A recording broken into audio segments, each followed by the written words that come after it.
చేసినా రైతులు మర్చిపోతలేరు. రైతుల గుండెలల్లా కేసీఆర్ కేసీఆర్ కేసీఆర్, యువకుల గుండెలల్లా కేటీఆర్ కేటీఆర్ కేటీఆర్.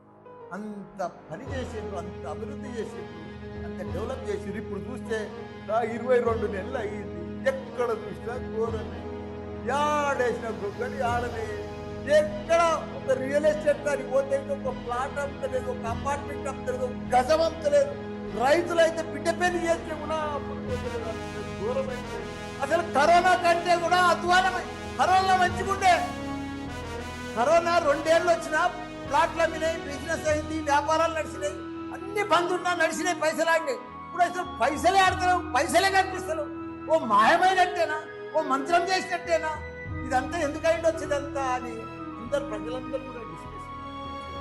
అంత పెద్ద అన్నపూర్ణ రాష్ట్రం, అంత పెద్ద పంట పండింది, అంత అభివృద్ధి, వ్యాపారాలు, real estate, India level builder అంతా వచ్చి హైదరాబాద్కి వచ్చింది.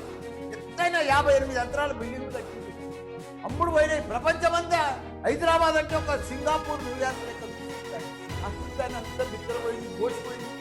ఆ రింగ్ రోడ్ దెబ్బడు వస్తుంటే హైదరాబాద్ అంతా ఫైనాన్షియల్ సిటీ వస్తుంటే అంటే బాధ అయిపోయింది. బిల్డర్స్ అంతా ఒకైతే కష్టాలలో వచ్చేసి ఇవన్నీ కూడా.